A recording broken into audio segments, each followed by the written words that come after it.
afternoon, everyone. Brittany Sherman, CEO President with the Morgan Hill Chamber of Commerce. Today, I am here with Nick Gaich, who is our Chief Strategic Officer for the Chamber of Commerce. He is also the CEO of a healthcare consulting company and co-owner of local restaurant Craft Roots. I've invited Nick here because he has an extensive background in the healthcare industry, and he's going to give us some insight on the vaccinations and his projections for the future. Nick, if you could give us some background of your time at Stanford and what you think you have in store for us. Well, first, thanks, Brittany, for the opportunity. And I'm really pleased to be able to kind of speak to the group today, in as much as the help is on the way, right? The cavalry is coming in here. But as a way of quick background here, I'm very fortunate and privileged with my family to be the co-owner of Craft Roots here, a local restaurant in Morgan Hill, as well as still maintaining my clinical practice as a healthcare consultant. I retired from Stanford about 9 years ago. In the first 17 years of being at Stanford, I was the hospital vice president for both hospitals, and then moved over to the School of Medicine, where over the last 8 years before retirement, I retired as the assistant dean for clinical and translational research. During that time period, I was very fortunate to have a 2-year commission at the NIH, where I helped administrate our clinically effectiveness in community engagement studies at a national level. Excellent. Thank you so much, Nick.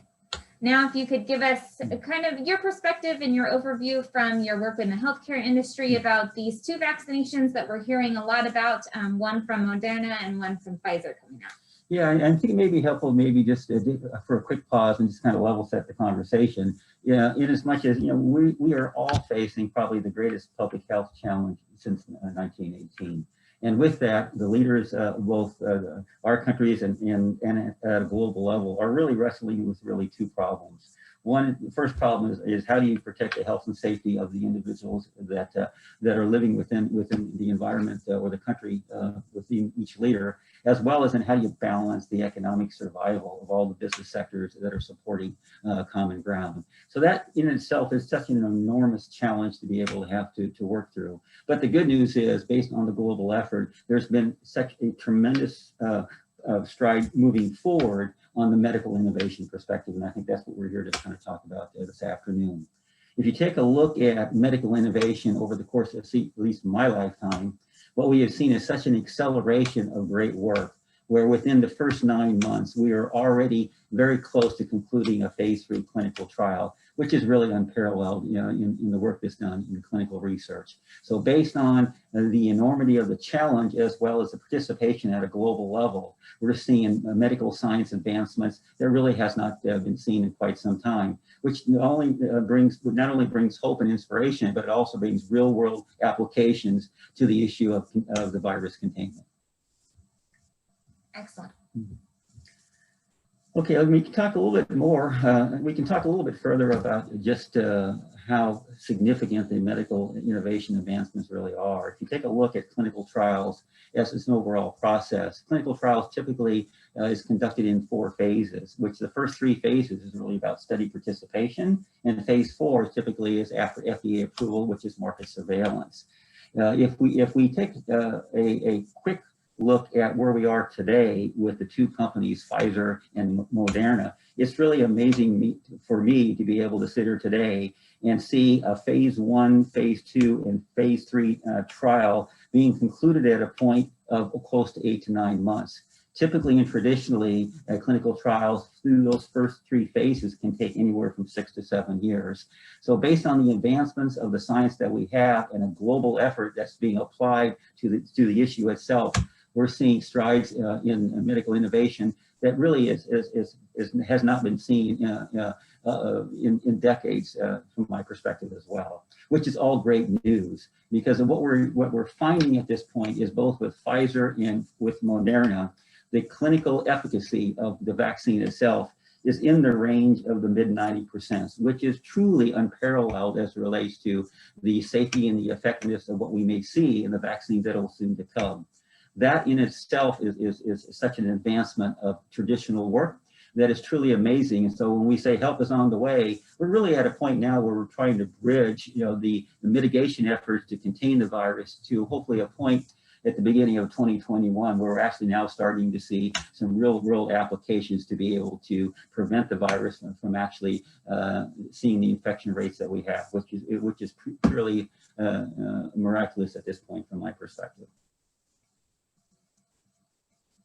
Can you tell us a little bit, Nick, about, I know you mentioned that these trials getting to the phase 3 in 7 months. Can you give us kind of a little history as far as what a general vaccine would take, how long it would take, what the process is? Yeah, we can break down the phases of clinical trials. And if you take a look at the 4 phases, the way that I've always thought about it is phase 1 is all about study application. So you're taking really some basic science, and then you're looking at how could it apply possibly for healthy applications. And typically you see study participants, a very small cohort of between 20 and 80 individuals. They're really testing for safety and trying to identify any potential adverse events that may come from that. If those trials are successful, and that could take up to several months for a phase 1 trial, then it moves into an expansion of a larger cohort. So now you're looking at a phase 2 trial where you're trying to really determine the effectiveness and the safety that's associated with the clinical protocols. That in itself could take up to 2 years. And then if those trials are successful, you move into a phase 3, which you now extended the cohort to a large base. You're really confirming the effectiveness of the vaccine, in this case, that we're studying. And at that point is where you potentially could see the use of emergency authorization units for individuals that truly could benefit from the results of all the research and the testing that's been done up to the phase 3 trial. Traditionally, then after that is concluded and we see the results as expected, then the FDA will provide approval, and from that point, a phase 4 trial will continue, which is really about medical surveillance over the course of anywhere from a half year to 2 years, just to ensure that the adverse risks that are potentially either attributed to the vaccine in this case, or the medication or the drug is truly now lining up to what the expectations would be based on the clinical protocols. So that is just a wonderful bit of news to understand that the innovations that have occurred within the 8 or 9 months has already taken us to the point of the phase 3 trials. And what we're seeing now with both Pfizer and with Moderna is that by the end of this weekend, they will have applied for the EAUs. As I understand it, the FDA committee that will be reviewing that is meeting on December 8th through, I think, the 12th. At that point, there will be a decision on the approval for those emergency authorization uses. And traditionally, then within 24 hours of that approval, distribution of the vaccine will commence. So we truly are at a bridging point where we've got now strong therapeutics that can reduce the length of stay for someone that may contract COVID-19, as well as now a vaccine that can be given to hopefully the general population at large that will be able to hopefully prevent that vaccine, if infected, from creating the issues that we've seen at this point. So there's very good news with that. And essentially, as that then takes place, the financial economies that we're talking about, the businesses that right now are under severe pressures, hopefully we'll see a loosening of those issues and a reopening based on proper science, proper preparedness, and then obviously an effective vaccine that, along with the therapeutics, will help to minimize the threat of what we've all been going through. Thank you, Nick. Can you give us kind of an overview of what mRNA is and how it works? Yeah, messenger RNA,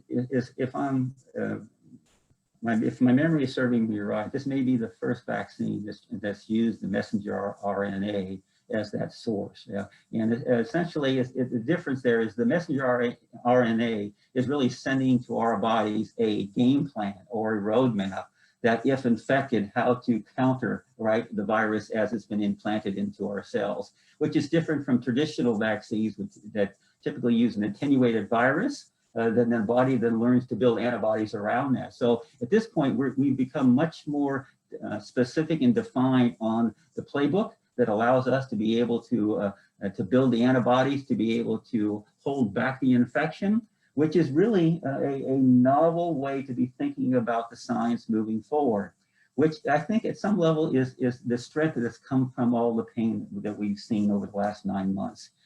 In as much as the loss of lives and the amount of hospitalizations that we've all had to incur, be it personally or through other family members.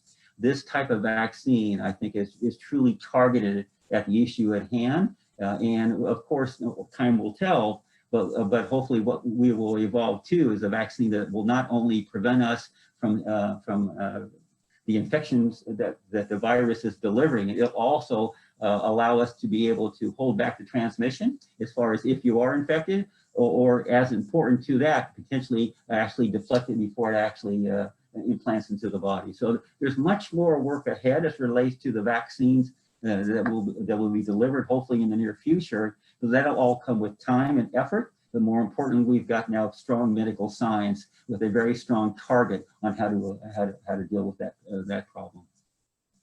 Great, thank you, Nick. And I guess last but not least, any words of wisdom or insights that you'd like to leave the group with?